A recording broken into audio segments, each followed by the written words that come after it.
Hello, hello, everybody. Brian here, quantlabs.net. Just give me a minute, set up the screen here. Off we go. The big blue yonder. Okay, so let me get over to the important question that we track. What is the gold silver ratio? If I can find it.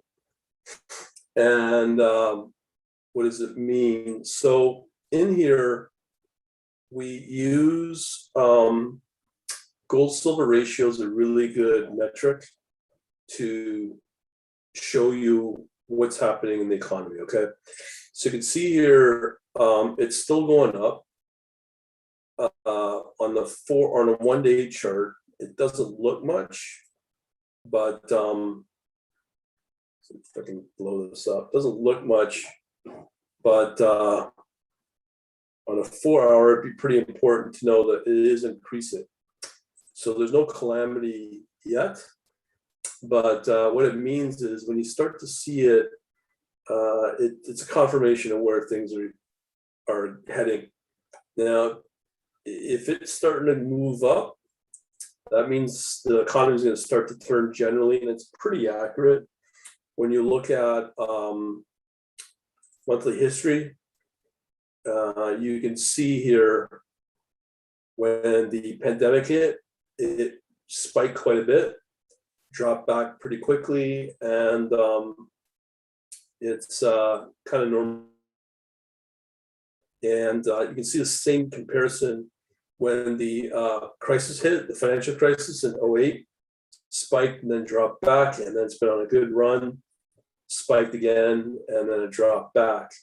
But when you start to see it, it's something to pay attention to.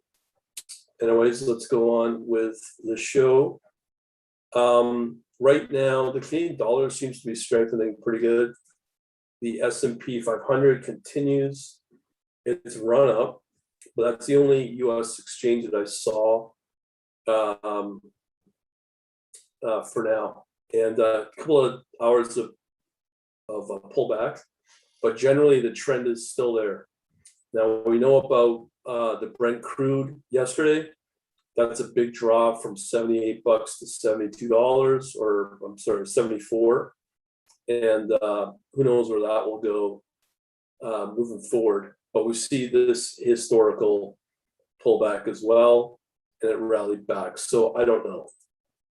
France 40, slight decline here.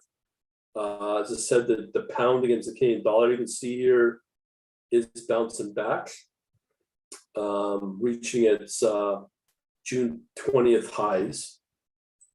The USD, which is supposed to be a safe haven, is starting to tank. So theoretically, that means that the stock markets are continuing to strengthen. But if you were to look at the let me just pull this out. If you were to look at Yahoo Finance, what's been going on in the market today, you'll see that generally the markets are fairly weak. You can see the U.S. futures right now because it is July 7th, 10:49 p.m. my time.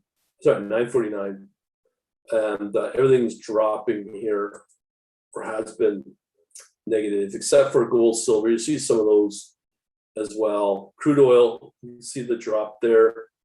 Euro USD drop. Everything's somewhat normal.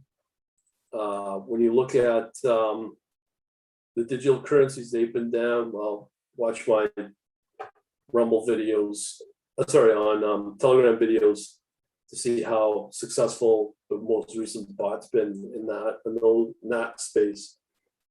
FTSE's up a little bit, but that's okay. Nikkei's pretty well down as well. Okay, so that's it for the markets. And before I continue, if you want to get on our daily newsletter, just go to quantlabs.net, and then just look for the contact form and then join that. And also just check out the store. and see if there's anything you like with technical bots and the digital asset bots as well. Anyways, let's continue along with what I've put out here. So as I said, now I'm going to start looking at gold and gold Hong Kong dollar.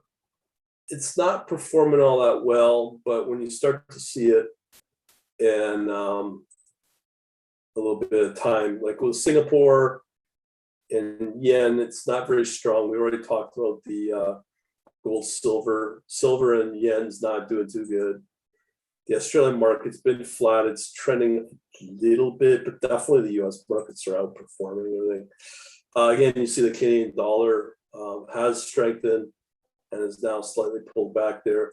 China 50, been in a steady decline, so I wouldn't be putting a lot of betting the farm on a China 50. France again has got some long, but it's been just declining. See here with the Euro Canadian, it's very choppy. It's really hard to be in these markets. Euro, Swiss franc declining there. Euro again, Sweden is range bound. Not much going on with Singapore. But there are some good pairs out there, and they're still holding their own, which is pretty surprising. US dollar in the Chinese yuan, very flat. As I said, the performance is really in the S&P 500 for sure. You can see USD Japanese yen keeps dropping with those shorts holding up. Brent crude shorting, and it may come to a reversal by looking at those harmonic scan points there. More Canadian dollar, it seems to, strengthen a little bit. Australia, Canada's got some good longs there. Well, actually, it's got a short as well. Deutsche 30, very flat, very flat. UK 100, same story. Got some longs there. There's better places to be. Pound in US dollar, not doing too good. USD Japanese yen, more shorts dropping. There's 3 there. USD Swiss franc, nope. USD even Sweden's not looking good. Same with USD Mexican peso's been fairly flat. Now we get into gold. Gold is starting to climb, so that's probably confirming the theory on the gold silver ratio. So that's gold and Australian dollar. And you start to see some more longs, some good decent performance with gold and Canadian as well. 3 longs there. And not so much gold and Swiss franc. And same with gold in Hong Kong. But the 2 to trade in are definitely in Canada and Australia. Gold in New Zealand, these are all longing. Now silver's not looking too good. It's been drifting, again, that can be said for the Australian, Canadian, a couple of Canadians, 3 Canadian, 4 Canadian. Really not looking good for Swiss franc, 1, 2, 3, all shorts, that's all. I'm seeing here with the euro as well, shorts. And you see it continued, no one wants to hold US dollar, but we're seeing a little bit of euro. Same with the pound, Hong Kong. So now we're seeing silver. It's just silver's not looking good right now, but there's just better trends to follow. China 50, just again, solid decline, but very choppy, very difficult to be part of. Euro Canada, more of those, more longs there. So it says it right there. Euro Denmark, not much. Euro and Norway, not really moving. Euro and Sweden again. Deutsche 30, very flat. A couple of long, 2 out of 3 shorts. India, okay, India is interesting. It had its trend. Now it's gone range on that since June 6th. So we get really nothing to tell you there. Japanese 22.25s in slight decline.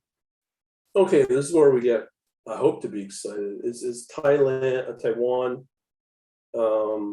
flat but slight trend there. Another short, UK 100, very choppy, very difficult to trade. This is where it gets interesting now. We got the USD China pullbacks, but range bound again, just no trend at all.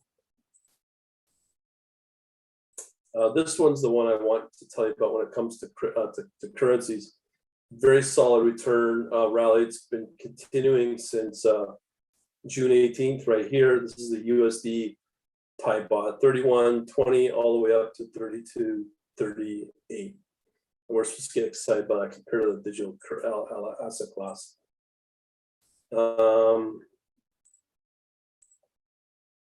Not much. We're seeing a lot of repeat. We've already talked about them. Lots of USD in South African Rand and Turkish Lira. There's some more BC Brent crude oil, more shorts, been dropping. There's sugar, kind of range bound, trending down. So that inflation trade's probably long gone as far as I'm concerned. No more Canadian CHF really dropping there. There's just no trend. The only one I found was USD Thai baht. Pound against the US dollar declining there. New Zealand, Canada is trending up, but there's definitely no rally there. Australia, New Zealand supposed to have a long, but it's trending down. That's it. Nobody else comments or anything. So let me just go through here. So this is copper trending down. Again, that's the inflation trade, no more. WTI rally, but it's not getting hit as hard as the Brent crude. I already looked at that. Australia, Canada. Yeah, I mean, not much. Anyways, like I said, if you want to know more, just go over to our store, either our store, quantlabs.net, shop. I can pull it up. There we go.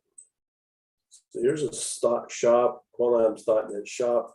And again, if you want to know more, get on our email list, get some free PDFs, just go to quantlabs.net and just look for the contact form and just enter your info and we'll get you on the list. All right, we'll talk to you later. Thanks for watching.